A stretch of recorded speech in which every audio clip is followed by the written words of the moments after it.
Yeah.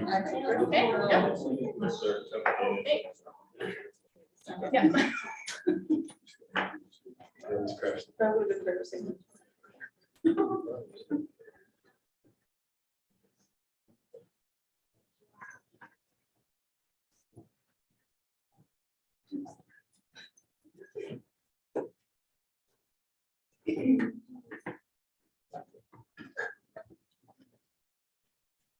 I can have everybody stand for the Pledge of Allegiance. To the flag of the United States of America and to the republic for which it stands, one nation, under God, indivisible, with liberty and justice for all. Thank you. I'm going to call this evening's meeting to order. We are working off an amended agenda tonight, just so everyone knows. First off, we have some introductions and promotions for the police department.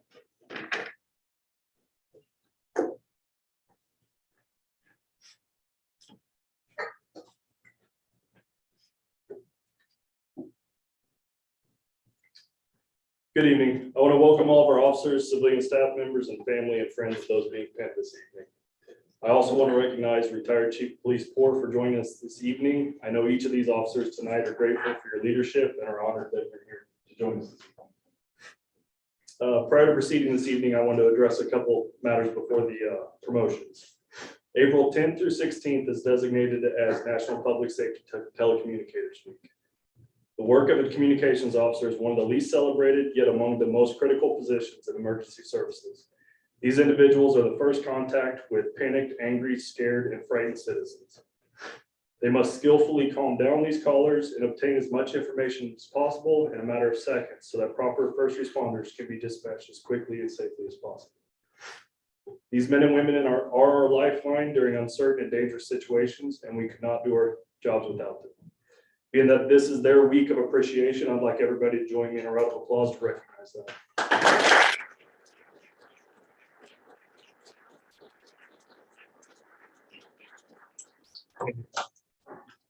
Next, I would like to introduce our newest Paola Police Department officer, if Officer Lucas Milliken could join me.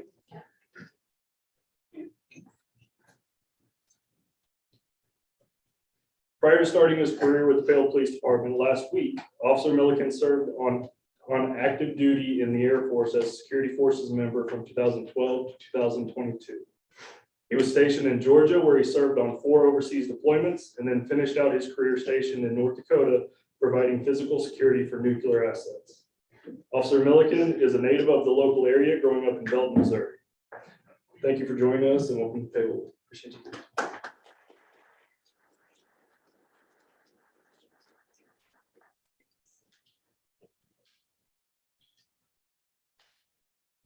This evening, we'll be recognizing 5 officers who have received promotions dating back to January.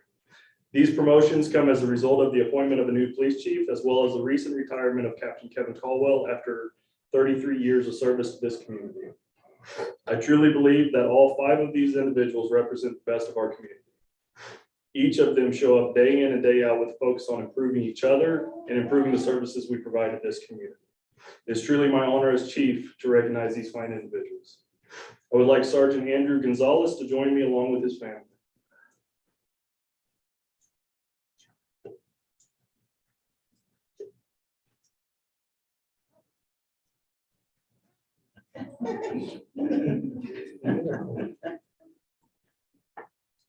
Sergeant Gonzalez is our most recent promotion this evening, starting his new assignment just 2 days ago.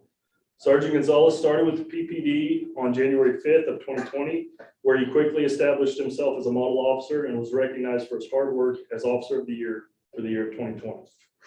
Prior to coming to the Paola Police Department, he served as a reserve deputy for Coffee County and as a deputy jailer at the Miami County Sheriff's Office. Standing with Sergeant Gonzalez and pinning his badge and color breast this evening are his wife, Rihanna, his children, Gabriella and Killian.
Congratulations.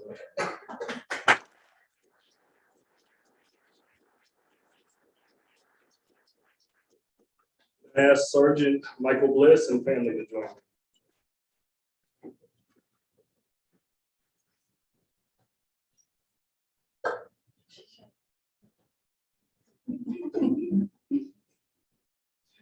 Sergeant Bliss joined the Paola Police Department in 2016. He has taken on multiple roles in that time, serving as Department baton and handcuffing instructor and the PD's major accident investigator.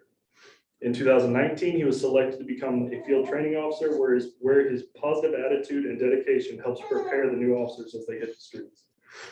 He was also recognized as the department's Officer of the Year in year 2018. Pending Sergeant Bliss this evening or his wife, Dana.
Next, I would like to have Lieutenant Miller and his wife Dana join me.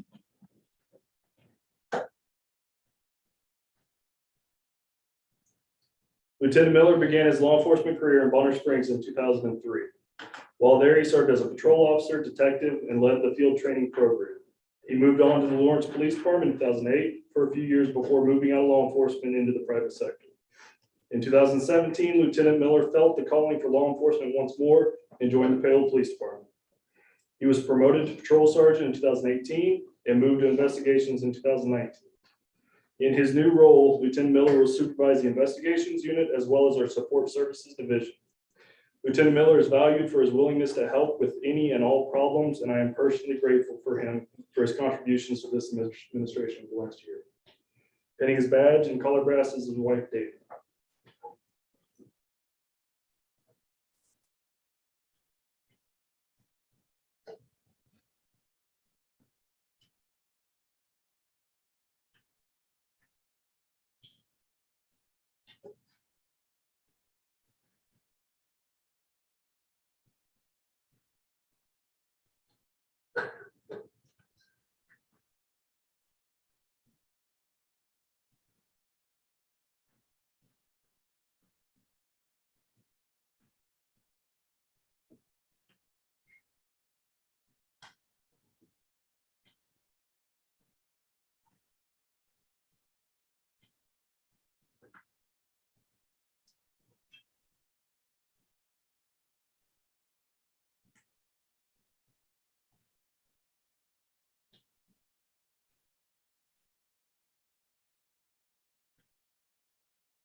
Thanks.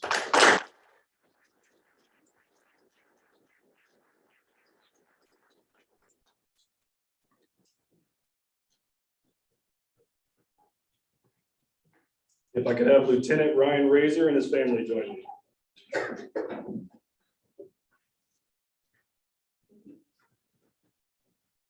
Lieutenant Razor joined the PPD in 2012. Prior to that, he served in the U.S. Marine Corps from 2002 through 2007. During that time, he served 2 tours in 2004 and 2006 during Operation Iraqi Freedom. After leaving the Marine Corps in 2007, he worked as a deputy for Johnson County, Wyandotte County, and worked on the Fort Leavenworth base as a civilian police officer. After joining the Paola Police Department in 2012, he worked as a patrol officer until being promoted to patrol sergeant in 2016. On January 16th, he took over his official role as patrol lieutenant. Lieutenant Razor is well respected for his actions, demeanor, and his positive attitude, leading to receiving the department's Officer of the Year award in 2019. Pinning his badge and collar brass this evening will be his wife Joy and children's Grace and David.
Lastly, this evening, I would like to ask Captain Corbin and his family to join.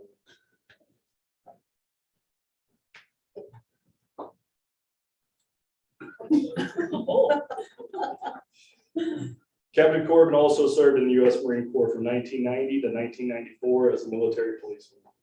In 1995, he began a career in law enforcement, working for the Lansing Correctional Facility prior to joining the Miami County Sheriff's Office as a deputy jailer.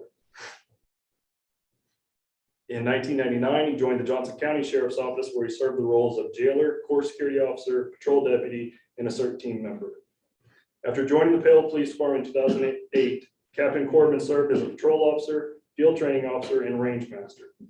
In 2010, he was promoted to patrol sergeant and patrol lieutenant in 2018. I've had the pleasure of serving alongside Captain Corbin for nearly 15 years. During that time, he has become an individual I can always depend on with any task at hand and at any given time. I've always respected his willingness to provide his opinion on matters, even when they may not be the popular opinion or that of my own. That is vital to me to have such a person on my command staff. Pinning his badge and collar brass this evening will be his wife Molly, daughters Kylie, Caitlin, and Mallory.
This concludes our ceremony. Please join me in congratulating these fine children.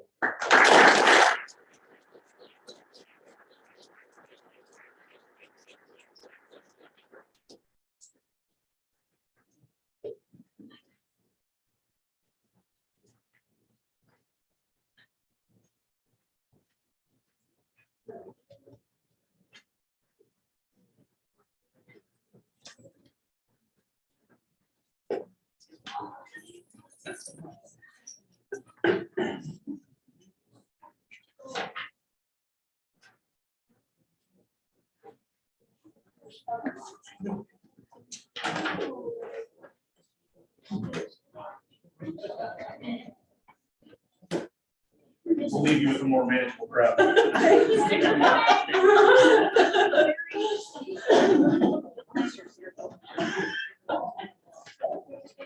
All right, next up we have some new employees. Can I have Mitch, Gabbert, and Jessica come up?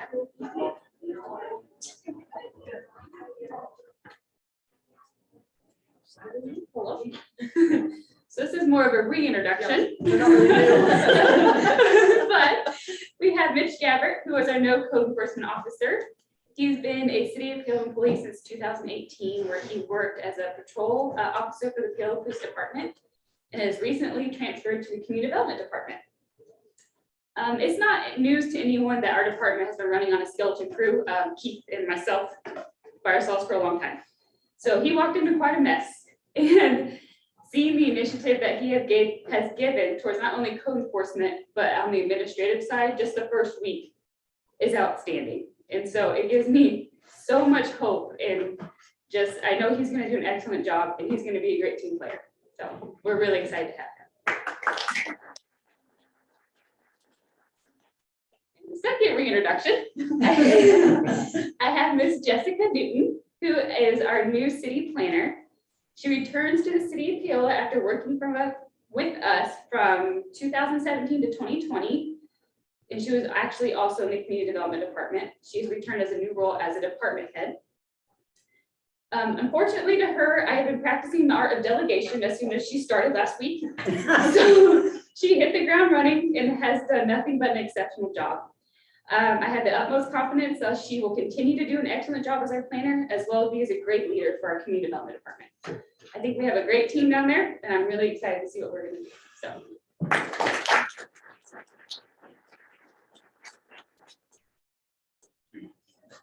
All right. Moving on to the consent agenda. Anybody have any questions on the consent agenda? If not, can I get a motion to approve? I'll make a motion to approve the consent agenda as presented and authorize the mayor to sign.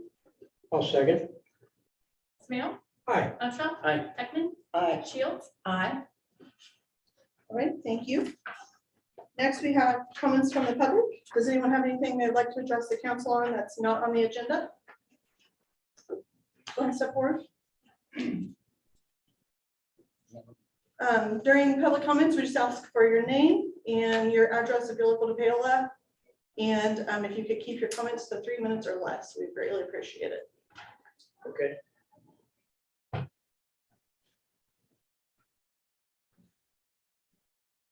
First of all, my name is Reverend Jonathan Goff. Never had the privilege of addressing a council before, but I'd like to present a little situation. I think it needs to be addressed.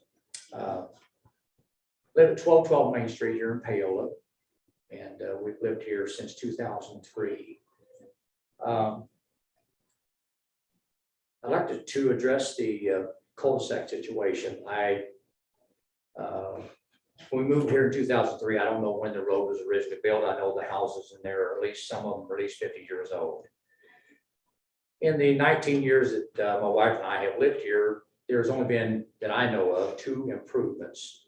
Someone obviously complained about the rainwater going into the storm system at the end of Main Street. So they put a small drain across the road in the middle of the 2 blocks to help collect rainwater from going on down the street. And then probably 10 years ago, they put down the oil and the small gravel, I guess, to hopefully extend the life of the asphalt. Other than that, I know no other improvements in the neighborhood in almost the 20 years that we've lived there. Our cul-de-sac is the busiest cul-de-sac in the whole city of Paola. Parents are dropping off children every day at school and picking them up in the evening. The students that go through our neighborhood number between 30 and 40 children. They get to walk in the mess left by the vehicles that come through that cul-de-sac. We have delivery trucks virtually every day, FedEx, UPS, Amazon, the mail, and the huge garbage trucks and recycled trucks that come twice a week. When it rains or snows, that cul-de-sac is quite messy. I've never seen the city come up and do any maintenance on that piece of property. They've never brought any gravel up. They've never graded it. They've never checked the conditions of the road. And in almost 20 years that I've lived there, I've yet to see the city come up and even mow the grass or kill the weeds. Someone has had to do that and come up, but the city never has. In closing, I'd like to share an intriguing point. The Director of Public Works, Kirk Reese, called me at my request concerning the cul-de-sac. I explained to him that 2 years ago, I spoke to the former mayor about having something done with the cul-de-sac. Mr. Reese explained to me in 2020 that the city clerk had contacted him requesting to put something together for a bid sheet that would cost to put asphalt in the cul-de-sac. Mr. Reese stated that he submitted a bid to the city of $16,000, which the city declined, saying there's too much money.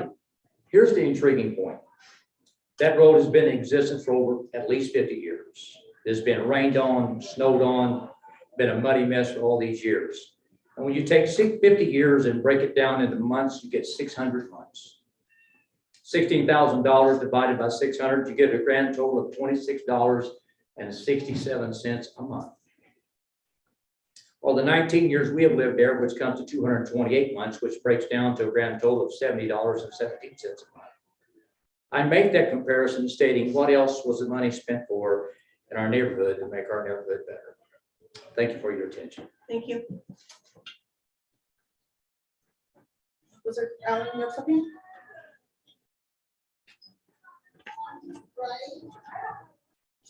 Even though we all know who you are, for Yeah, I know. please. Good evening, Alan Heyer, 15895 Lakeshore Drive. I live in the county, own a lot of property in the city. I just want to thank the council for the opportunity last week to present my version of 2040 recreation plan for Paola, Kansas.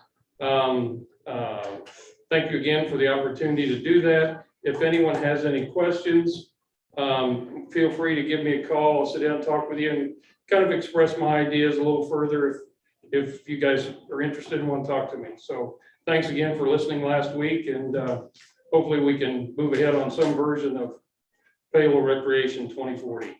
Thank you, Alan. Anyone else?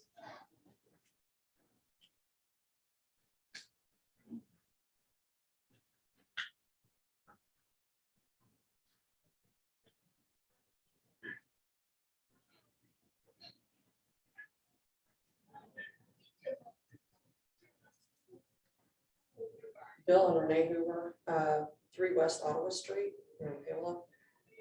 We're having problems because our dog we had to go to court over our dog because of the leash law. We had our dog on a leash, other people did not have their dogs on a leash. And now that he has to wear a muzzle, he's being attacked by loose dogs. So we're just trying to find out a way to get it out there more to people that their dogs have to be on a leash. I mean, just recently I walked down my alley and a guy's dog came out of his yard that's not fenced and he was chewing me out. And I explained to him that there is a leash law, and he turned around and said, but the dogs are on my property. But they came out to the alley and attacked our dog. And that's already happened twice. So we're just asking some way of getting the leash law out there, whether it need to be signs or what it is.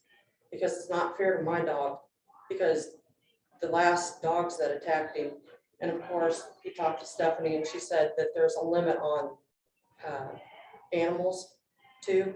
This guy had more, but they attacked our dog and luckily he didn't get hurt. Yeah, this time, the time before he did get bit. But we're just asking because we're abiding by the law. I mean, we had our dog on a leash when all these other things happened.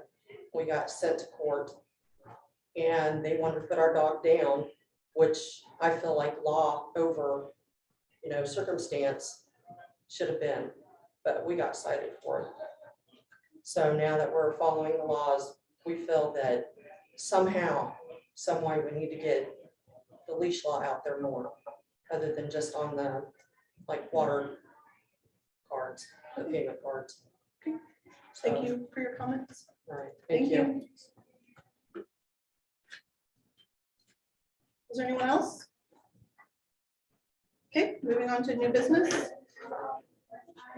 Item A, consider Juneteenth Day. And this was a federal holiday, new federal holiday that they passed.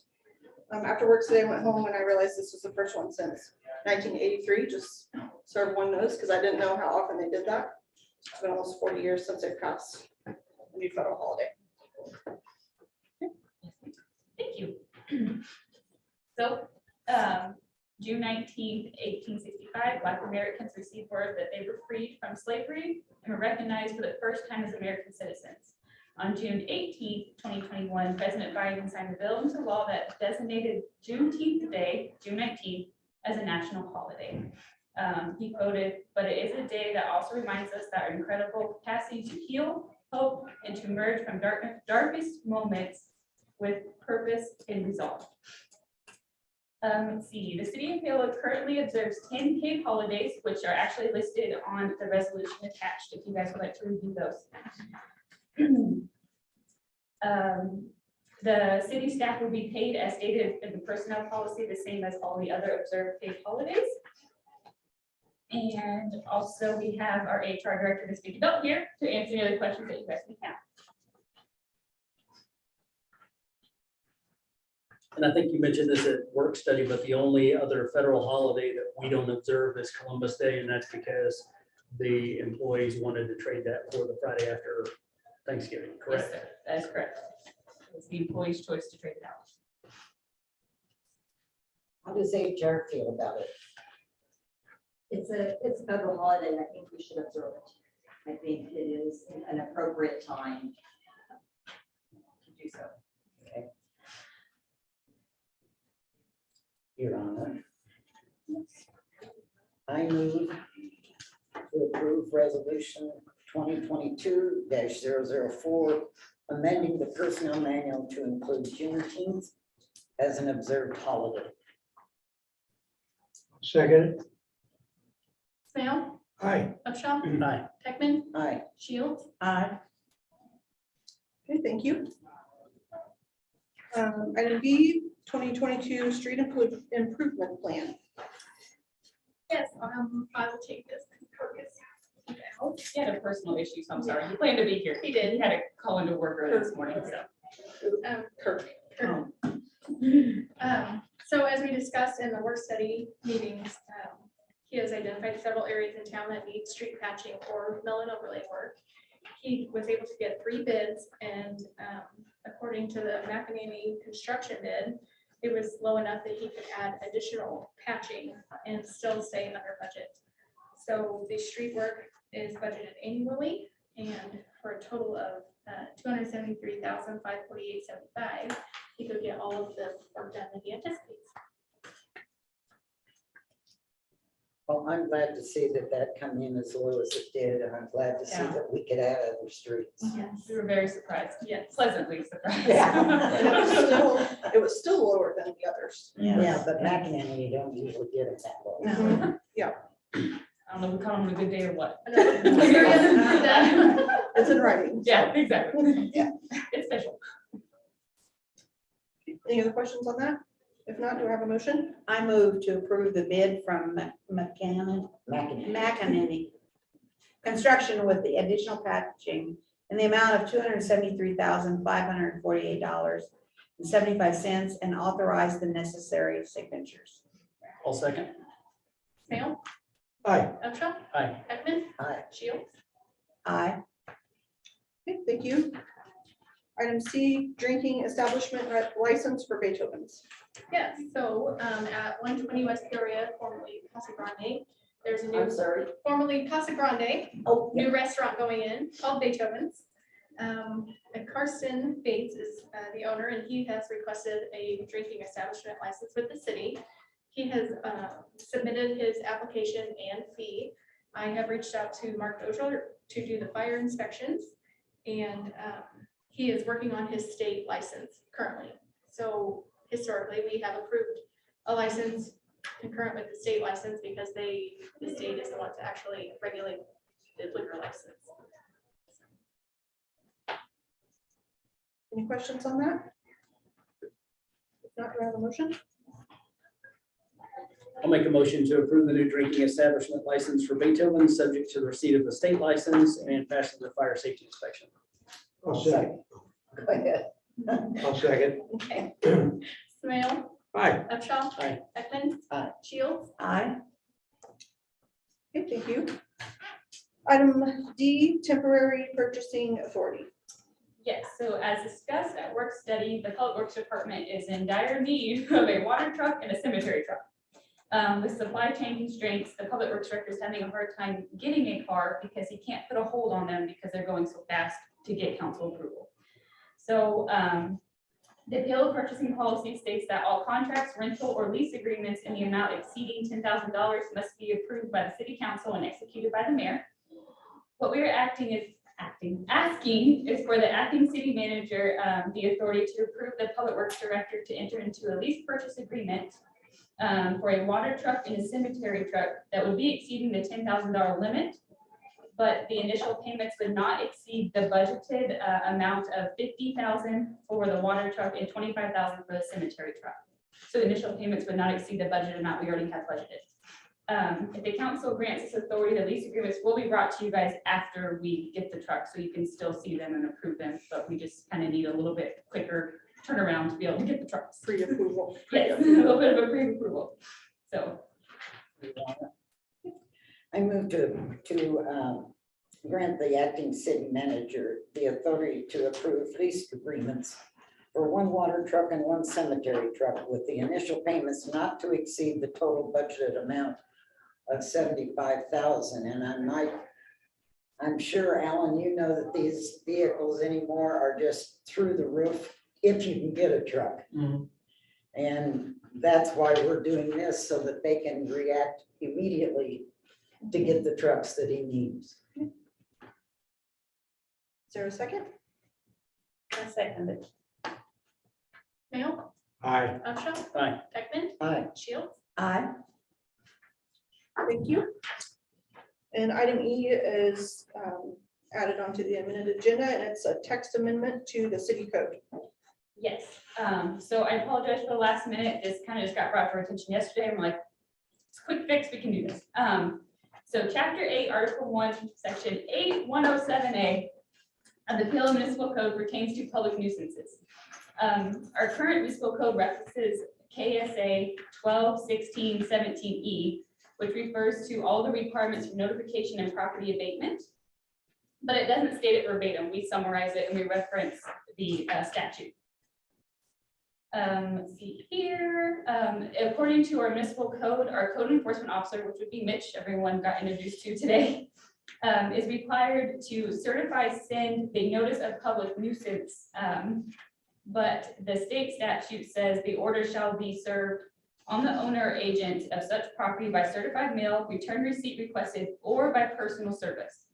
So what we are looking at amending is adding the or by personal service, which would be verbatim from the state statute into our city code.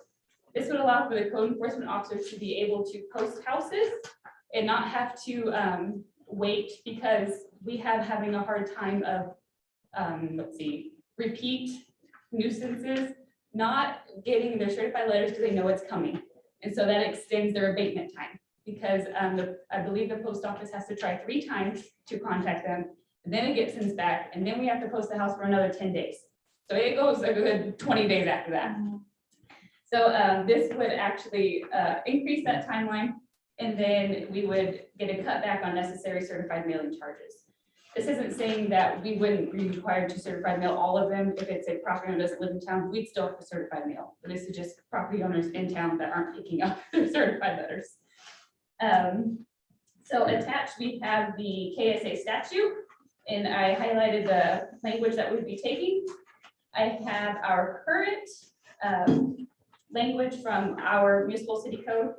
And then I also have the current language with just the 3 words added by personal service to the first line. But that is the only amendment that we are proposing to make. Randy, do you see talking with Eric here about if, like you said, code enforcement is really little right now, of using an officer for that personal, I forgot the word, personal what, service. We could use an officer. I'd hate to take an officer off the street for that, and we have Mitch, who is a code enforcement officer for that purpose. I think he would be more than adequate to do it. Okay. Does he actually have to hand it to them or he just has to take it? We have it, so he laminates it and posts it to the house and takes a Okay. picture. So So he doesn't there's have no to doubt that is not. That's what I was gonna ask, because it says they can attempt 3 times and it posts it out, so I want to make sure we're taking a picture so we know. Oh, yes, yes. Yeah. Sometimes that asked can go to- 6 months. He even asked if he could buy a body cam so that he could record himself posting the house. I was like, why don't you just use your phone? He goes, okay. Yeah. Yeah. Sufficient. So that is the ex-cop to him, I believe, so. But, So he yeah. can just stick it up there, take a photograph and then. It's been needed for a long time. Yeah. It is, and like I said, we've always done it after we get it back. It's just gonna allow us to go quicker. And he's noticed that he's came in late to the nuisance game and they're piling up, so he's trying to be most effective as possible. Yeah, So we a lot of need people won't even sign their certified letter. Oh, yeah, they won't sign one for this. Yeah. So, Any other questions on that? If not, do I have a motion? I'll make a motion to approve ordinance number 3184, amending chapter 8, article 1, section 8-107 of the Paola Municipal Code. I'll second. Snail, Aye. Upshaw. Aye. Beckman. Aye. Shield. Aye. Thank you. Moving on to committee reports. I don't think we have anything, do we? No. Staff reports. Randy, do you have anything? just a reminder that the first comp plan public hearing is at the, oh my gosh, planning commission meeting on April 19th. You guys are not required to attend, but just wanted to get that out there. I am going to attend the rec commission meeting tomorrow night as well. We've been kind of advising, and they're just at the very preliminary infant stage and just going through bylaws, so it's a lot of fun. But other than that, I don't think I have anything else to report at this time. Stephanie, do you have anything? I do. I have two things. The first one, I just want it in the minutes. It's for permanent record. So the first expenditure report for the ARP funds is due on April 30th. So after the final rule came out, they released that you could claim revenue loss. And the reasoning behind that was there's so many small cities that, you know, got such a small amount. So anything under $10 million, we're able to claim that as revenue loss and use it as government services. So that's what I'm going to turn our report in for. We were awarded just about $873,000. So way under the 10 million. Okay. And I know we should be getting our second half of that money in July. So Yeah. I'm waiting for that to come in. That's ARPA money? ARPA, yeah. Okay. We just can't use it to pay off debt or have a pension system. Other than that, it's pretty wide open for cities to spend. Okay. And my second thing was we have a new sign by the highway now. I noticed. I know. Yesterday. So yeah, if you noticed that, they were gonna try to get the lights working on that. So at night it can be nice and bright. Where? Off 169. Yep, up at the lake when you're coming into town from the north. Yeah, that. It is a bright white sign now. Yeah. Instead of a Yeah, our new green city logo. So, Yeah. Yeah, you'll have to. If I noticed, Wait it till did it's its job, because I don't usually notice stuff like that. So it looks nice. I saw it yesterday. Yeah, that's all I have. Chief? Nothing else? You done talking Yeah, I'm tonight? still trying to do that. All right. Dave, do you have anything tonight? I just have a question. Did we actually deny the road work that that gentleman was talking about? He told me that Sid would not approve to spend that much on a cul-de-sac because it's really not. I don't ever remember it coming to council I don't remember. level. I don't think So, so. well, we Okay. can go back and check, but I don't I ever I remember it don't getting to remember this ever level. having that conversation. Me either. So- That's why I asked. In fact, I think Where- that's the How first time. many I years heard ago did about- he say that that was refused? 2020. 2020? Yeah. Oh, Now, correct me if I'm wrong, I know Main Street, and I was on the school board when we put the stanchions in so the kids could ride their bikes. Where's the cul-de-sac?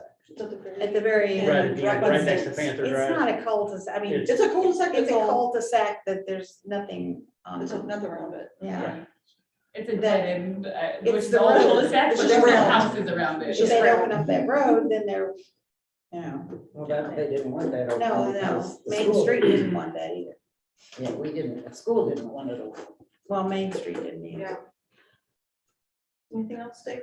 No, that's all I have.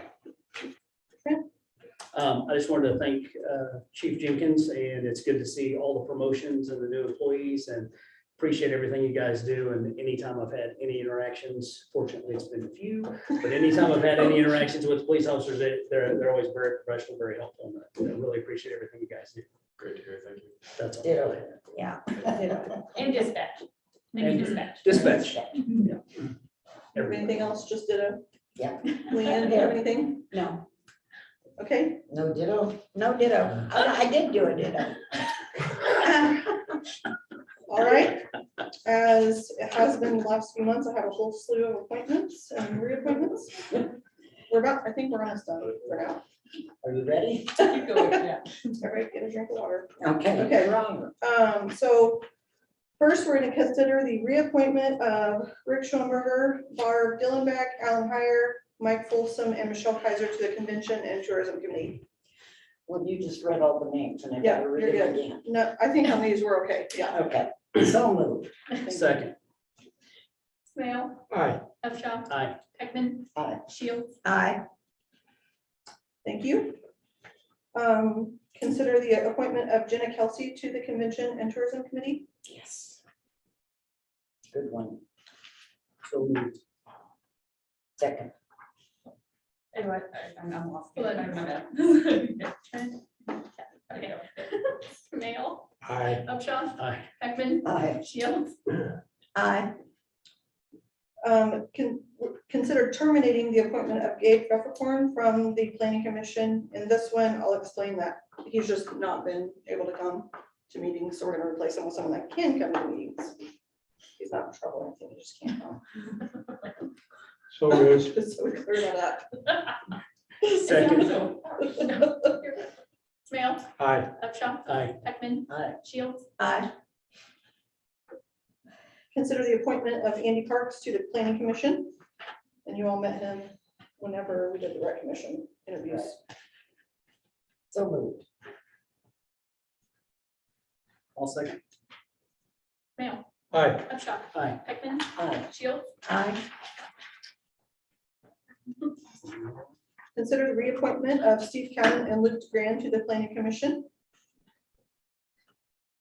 So moved. Second. Nope. Got one over there. Smale, Aye. Upshaw, Aye. Peckman, Aye. Shields, Aye. Last thing I have is congratulations on employees and promotions, and everyone's demeanor is really hopeful right now, so it's good to see. That's all I have. Your Honor, I move to adjourn. All second. Smale. Aye. Upshaw, Peckman, Aye. Shields. Aye. Meeting adjourned.